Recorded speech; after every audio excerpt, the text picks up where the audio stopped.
In this lecture, we'll talk about links, layout, and mobile. First, we'll talk about fragment identifiers, then figures, then HTML5 elements that we haven't discussed already, then CSS for printing, then the Viewport Meta Tag, and CSS media queries. Then the last couple of items, we'll discuss how we can format a web page to look good on a desktop computer, as well as look good on a mobile device, such as an iPhone or an iPad. So the first thing we'll talk about are fragment identifiers. And fragment identifiers are a way to scroll a web page to the content that you want. So right here I'm on Wikipedia on a really long article about Oahu. And if I want to scroll down to something, they've created a table of contents here. And if I want to scroll to renewable energy right here, I can just click on that and notice it scrolls me down the page to where renewable energy is. If you look at the URL, what happened is a pound sign got added to the URL with this renewable energy right there. And if we look at this right here, and we inspect it with Firebug, if we notice there's an ID called renewable energy right on this, this title right here. So when you put pound sign in the name of an ID, the browser will try to scroll that ID to the top of the page. So that's how they create the table of contents right here, is by creating a bunch of links. And we'll look at these links right here, and each link just has the name right here of the ID that we're supposed to scroll to be able to see that. Now we can also copy and paste this right here, and notice we're copying the fragment identifier right here, as well as the entire link. So we could copy and paste that onto a different web page and include this as the link location in our href, and then it will go to this page and scroll right to renewable energy. So I have this HTML page right here, and I'll show you more details about how I created this page with its CSS later on, but I just wanted to complete the thought about fragment identifiers and how we can link to them. So I have these links right here, and I'll change this link right here to link to the renewable energy that we just saw. So here's this link in the HTML, and I'm going to change the href, and I'm going to paste in the Wikipedia article that I was just on. And then of course I have the pound sign within renewable energy so that it will scroll right there. And we'll save this and refresh. And so now when I click on that link, we can see that it brought me right to the renewable energy section of that page. Now for the rest of this lecture, we'll be working with this page. So I'm going to show you the HTML so that you can pause the video and create a web page that has a 2-column layout with some links on this side right here, and a header and a footer that's on in the second column. So showing you the HTML right here, we have our doc type tag, and here's our HTML, our head section. We have the body section, a header.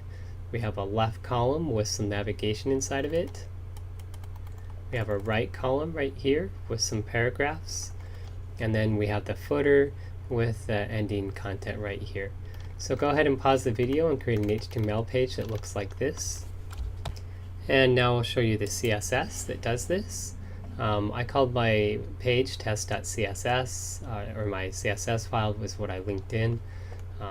And we have the body, a wrapper, some navigation, some padding. This is how I make my navigation links be bigger. Then I have the hover that causes the effect, content, and this is the clear, and the left and right column set up right there. So go ahead and pause the video and style up your web page so that it looks like this. You can change the colors and the content of your page, but you do need 2 columns with a navigation bar on the left and main content on the right. So next I'm going to add this picture onto our web page, but I'm also going to use the new figure tag so that we can add a caption to this as well. So going to our HTML, I'll add in that picture, but I'll surround it by a figure tag. And inside of the figure, I'll put my image tag, just like we've done before, and that image is called oahu.jpg. And I'll give it an alternate name, and that will be Oahu Windward Coast. because the picture was a picture of the windward coast on the island of Oahu. And I'll also give this an ID of Oahu pic, short for picture. And I'm also going to give this figure an ID so I can style it up. And I'll call this Oahu figure, or fig for short. And then in my CSS, I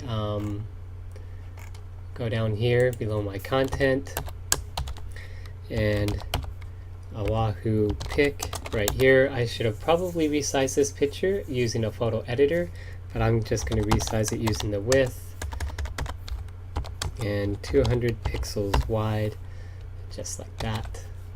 And get the semicolon, and we'll refresh, and there's our picture right there. As you can tell, the figure tag hasn't seemed to do much, but let's continue to style this up. Now I'll go with the figure tag. So this right here is styling the image tag inside of the figure, and this right here is styling the figure tag that surrounds the image. So I'm going to float this figure to the left right here, give it a border in solid, and we'll have it be black like that. And so we'll refresh, and now we can see we have this little border around here and a little space underneath for a caption. So next is put in the caption. So when we have a figure, we can add a fig caption.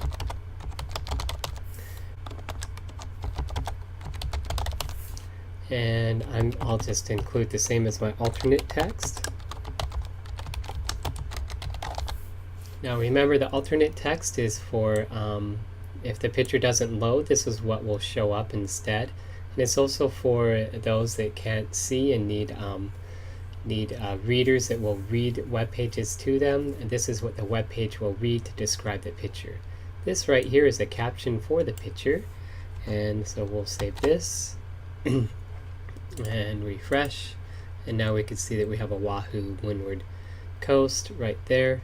And going back to our CSS, we can style that up. So, and then the fig caption, so I'm selecting the fig caption inside of there, and first of all I can change the font to a special font, and we'll do Papyrus.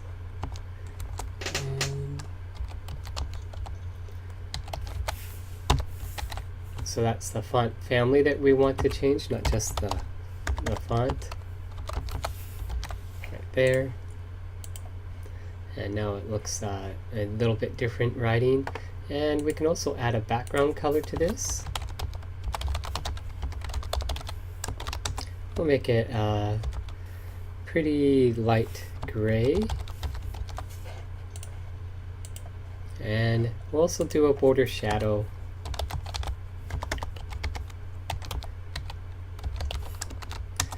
Maybe 5 pixels, 5 pixels, and 3 pixels. So this will be down and to the right, 3 pixels of blur radius. And then we'll have the color. We'll make this color maybe a pretty light gray as well. So we'll see how that looks. So now we have a little shadow there behind it. And I am floating this to the left. Right here. Can't really see the effect of that because my browser window is pretty narrow. So as I pull out my browser window, we could see that we have this figure floated to the left. Of course, we could also float it to the right.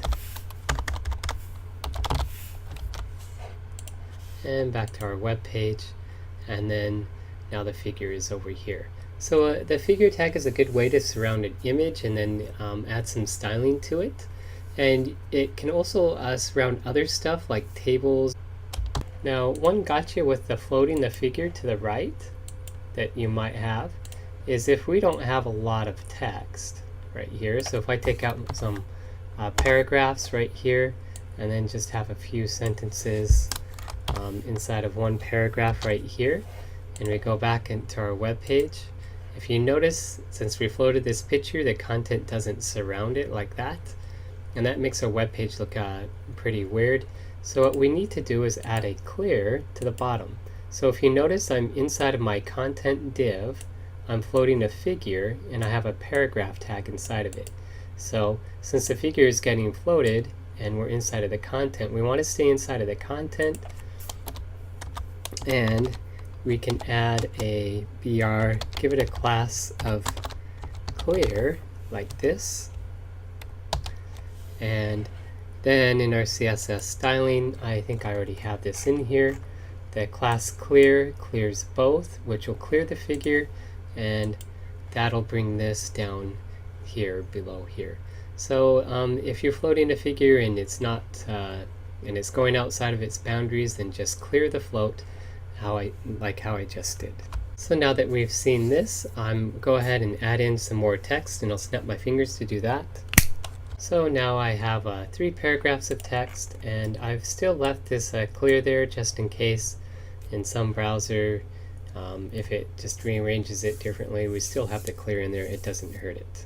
So linked in on the lecture notes, it should be this document right here, and this is in draft form. And so this is a common idioms that you might want to do on a web page, and so they have suggestions on what you can do with taglines and breadcrumbs, tag clouds, and so on. So you want to read through that.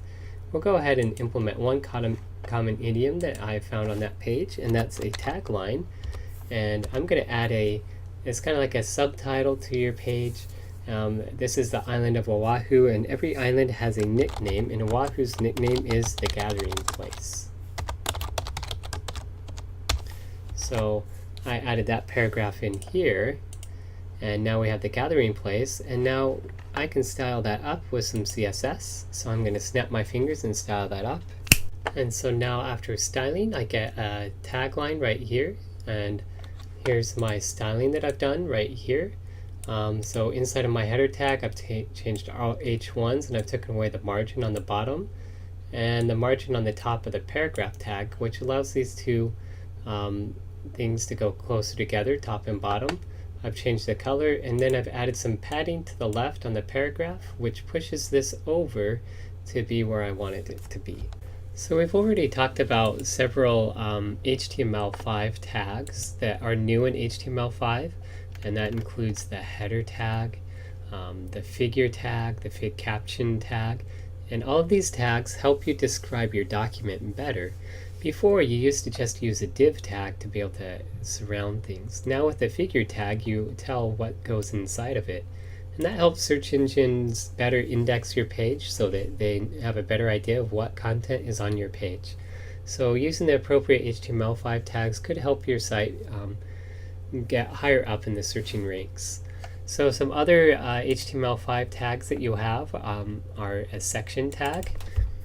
So we can use sections for this. There's also an article, and also an aside as well. I'll leave this as a div tag for now, but you should choose the appropriate tag for those. And if you can't find one that matches what you want, then you just fall back to the div tag.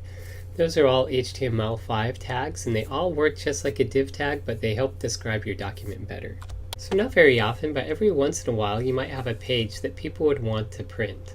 So if we were to print this page right here, there's a couple of things that would make this a difficult page to view when it's printed. First of all, we have our navigation on the side that they don't really care about, and we also have this background shadow right here. It kind of makes this page not look as well as it could when they're printing. So what we can do is include our own CSS whenever we want to print. So I'm going to snap my fingers and do that. Alright, so what I've done is I've created a new CSS file, and I called it testprint.css. And then I copied and pasted all of my CSS that I've done for this page, and I've pasted it in here, because this is going to be the CSS that will style up my print page. And then in the HTML, I added this media attribute onto my Stylesheet link right here, and I said this should be only for this screen, or when people are viewing this on the desktop computer. or a mobile device. And then this one right here, I linked in my print style sheet right here. And I said this should be the style sheet to use when you're printing. So back to our CSS right here. And one thing that we'll want to do is hide of our navigation bar. So I'm going to take out all this styling that styles up my navigation bar, and then just style up my navigation. I'm going to include a display none right here. And when I do that, I'll pull up my page. And as you can tell, my navigation when I'm viewing this on the screen looks all the same. But then when I go to print it right here, my navigation bar is now not there anymore.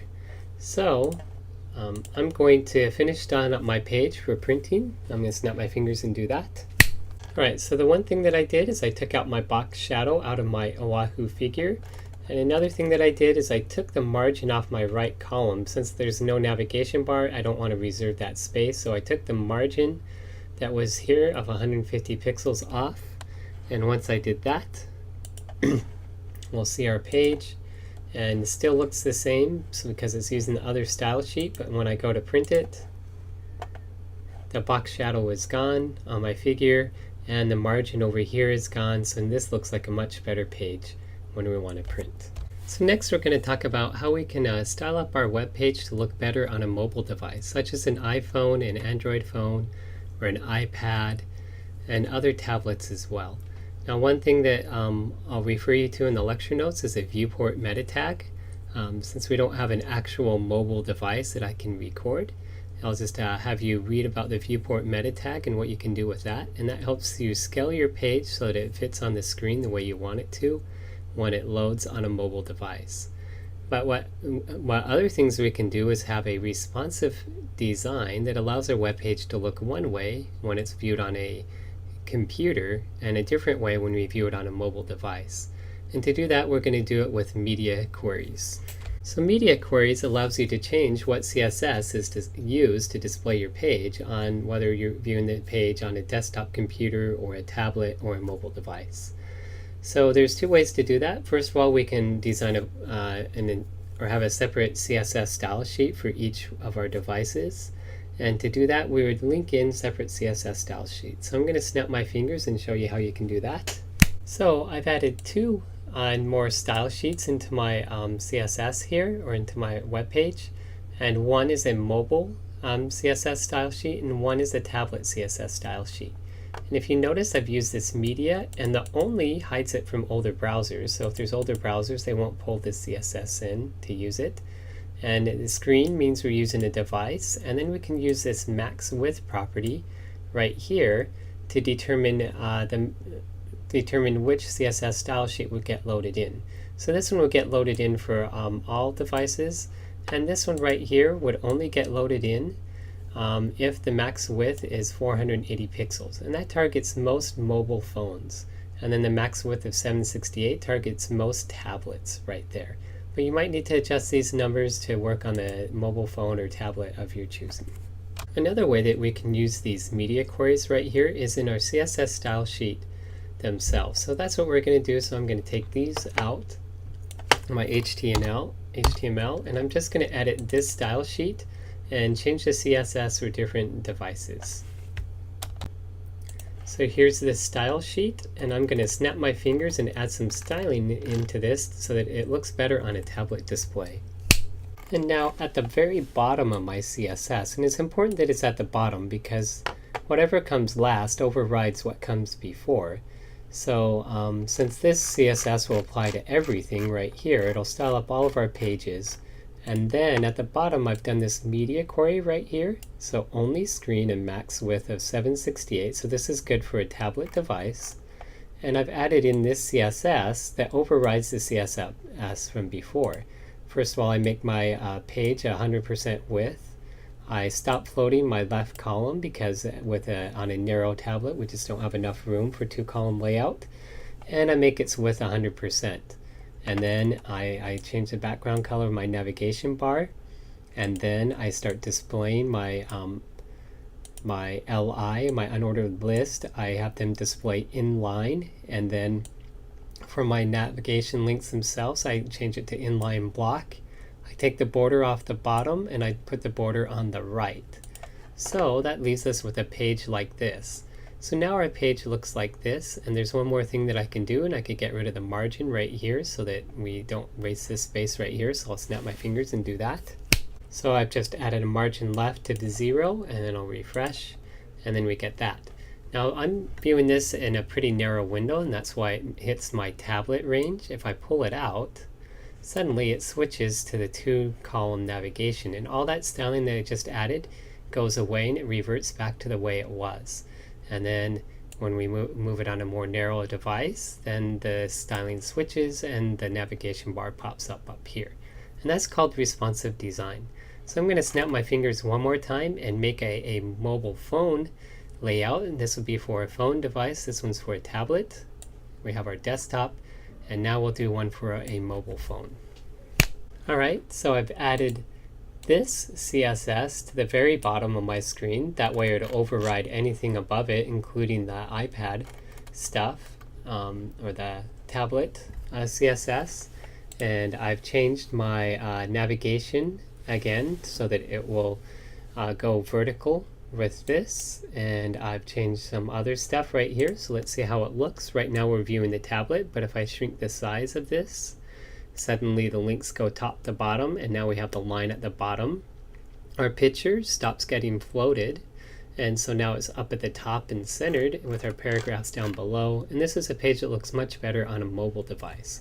So we have a mobile device layout, then we have a tablet layout, and finally a desktop layout with a 2-column.